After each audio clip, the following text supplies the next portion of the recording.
Mr. President, I move that we resume consideration of House Bill number 4058 under Committee Report number 18. This refers to the 2026 General Appropriations Bill, the parliamentary status of which is that we are in the period of interpellation.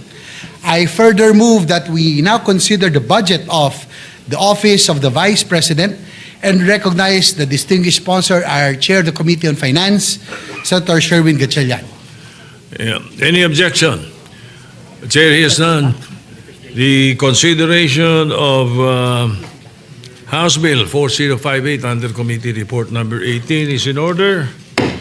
We now recognize Senator Sherwin Gatchalian, the Chairman of the Committee on Finance, to sponsor the budget of the Office of the Vice President. Thank you, Mr. President. Thank you. you. May proceed. Yeah, thank you, Mr. President. Thank you, Majority Leader.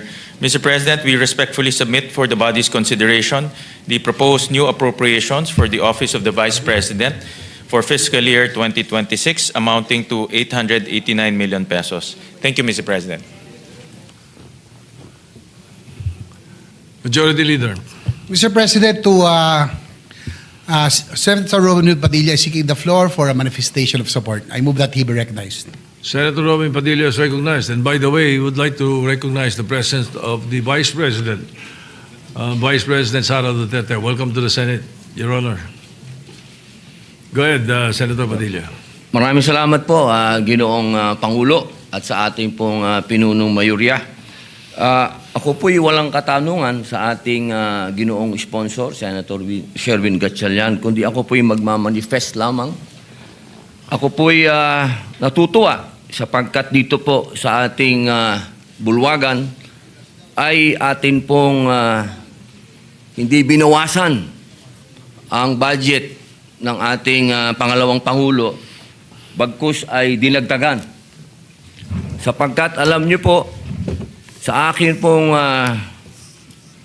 karanasan sa tuwing may dadating na kalamidad, kalungkutan, kamatayan, naandyan po lagi ang ating pangalawang Pangulo upang makiramay, tumulong, kahit saan pong lupalop sa Pilipinas, makikita po natin ang opisina ng ating pangalawang Pangulo at siya mismo pumupunta sa mga lugar na hindi pa po naabot ng kahit na sinong naging public official.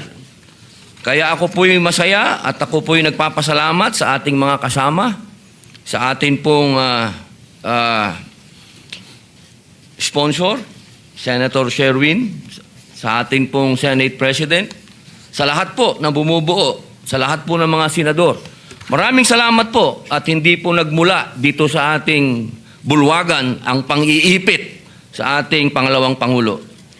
Muli po, maraming salamat at pinatutunayan ko po ng napakalaki ng naitulong ng ating pangalawang Pangulo. Maraming salamat po. Thank you. Majority Leader, what is the pleasure of the body? Yes, Mr. President, there being no other reservation for interpellation, I move to close the period of interpellation on the budget of the Office of the Vice President and that the same be deemed submitted for the body's consideration. Any objection?